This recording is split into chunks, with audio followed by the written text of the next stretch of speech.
What's up, guys? Today I want to talk about the Dekoni Elite Hybrid velour and leather headphone pads, and in this case purchased for the Beyerdynamic DT 1990. Now, I recently reviewed these headphones. Long story short, fell in love with the soundstage and the overall detail and resolution, especially with vocals, but found myself, like many people, thinking that the highs were a little bright and sometimes a little harsh for me.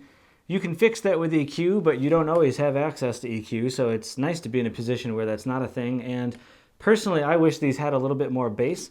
I came from many years of using the Denon AHD 5000s. These to me were the Cadillac of headphones for a long time. Every time I wore a pair of headphones, I would always compare them against these.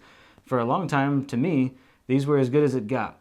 These have pretty luscious bass, not just in terms of volume, but in how deep they go. They certainly, when I first got them, played deeper than any headphones that I had listened to. Nice, consistent experience if you're a person who uses subwoofers in your car or living room, to have that depth of bass in your headphones as well. Something I thought was a little lacking in the DT 990s, and one of the things I most want to talk about in the video today with these ear pads, you might be surprised to think how much of a difference ear pads could make in the sound of your headphones. Just for a quick comparison, these are the stock balanced pads that come with the DT 1990. If you look at the thickness of them there, if it comes through or it's obvious on the video here to look at the difference in thickness next to them, not a gigantic difference, but certainly cushier when you wear the Dekoni Elite Hybrids.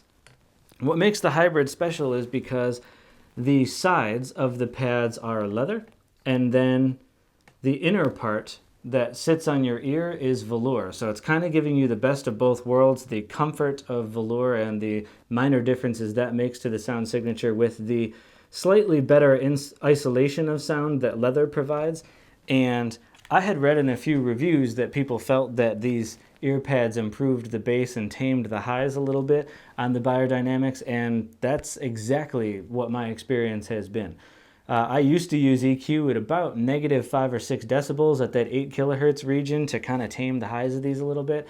I find that either with the EQ completely level there, or maybe like -2 or 3, but certainly minus less than before, it sounds fine. I don't really notice that the detail is changed all that much in the mid-range, which is great, still very present, and yes, what a difference it makes in the bass of these, both at the sub-frequencies and just the overall sense of impact that you get on these. To me, it now makes them sound a lot more similar to the bass that you would get on the Denons, except with all of that beautiful, rich detail that these have on top of that. No, don't get me wrong, the Denons are still one of my favorite headphones, and they sound excellent. It's just these, the detail, I was amazed. I had not heard something like it when I had first worn these. These pads are great, and that's not even to talk about the comfort level of them. As a glasses wearer, I could say that the stock pads on the Beyerdynamics were pretty solid. I've had quite a few days where I've worn the headphones most of the working day while I did stuff, wasn't really noticing a whole lot of discomfort on the sides of the head, especially after I worked the headband a little bit, just pulling it out to flex it so that the clamping pressure wasn't quite as intense as these came out of the box, because it was a little harsh. But with these ear pads on, man, I don't get the sense that I'm wearing glasses at all. It totally squishes around them on the sides. You don't really feel anything. Very, very comfortable pads. And the fact that they give these headphones what, in my opinion, is a much needed little oomph in the low end, it just makes them significantly more fun to listen to. Obviously, these headphones were designed for sound engineers, so that's not really probably going to be of interest to someone like that, because they're looking for a much more honest, probably flatter response. But for a user like myself, and maybe like you, who's just somebody who wants to listen to music during the day while they're working or doing stuff and says, I just want it to sound awesome and I want it to sound fun, super recommend these. It keeps everything that was good about the sound of the 1990s and adds and subtracts from areas that a lot of people agree they needed. What a great experience. And like I said, you don't always have access to EQ depending on what you're plugging these into, and so the closer you can get headphones to how you would want them to sound just like it is, the better. That way when you're plugging into a source with no EQ, you're not in a scenario where you're frustrated that there's still a little fiddling that needs to be done.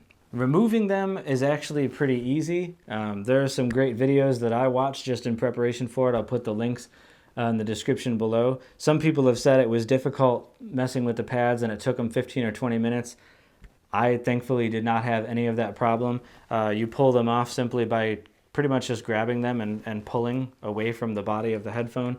They're pretty much just slid into a little gap right around the outside of the cone there, and there's a little lip that you just line up the flap of the back of the ear pad with and just basically continue turning them, feeding them through that line around the headphone until it's in there. And that's pretty much as simple as that. I got it on the first try. It was not frustrating. I didn't have to mess around with it a whole lot, which I was glad about, because in the past when I have had headphones that you could change the ear pads, the V-Moda M100's good example, headphones you can change the ear pads to, that was tricky. That you're bending plastic to get in there, and it can be a rough experience, especially if you get like 3/4 into it and then realize you didn't do part of it right and it's not going to fit correctly, and then you've got to back out and start over. Didn't have any of that experience with these, so very happy with them. They're a little pricey. The Elite Hybrids are $69 US, but you know, when you have $600 headphones, that's not a huge investment at that point to decide to make for them, especially with the difference it makes. If that's a little out of the budget for you, they do have Elite velours that I think are $39. I've read some reviews on those. People speak pretty highly of those as well for both the comfort and what they do to the sound. So that might be an option for you as well. But as far as these, they're certainly something I could recommend, and a reason I decided to sit down today to make a video about them, because for anybody who owns these spectacular pair of headphones, this is a wonderful improvement to both the sound and the comfort, while taking nothing away from how good they sounded initially or how comfortable the stock pads were, because as stock pads go, these are among the best I've used. Thanks for watching. Hope that was helpful. Catch you guys in the next video.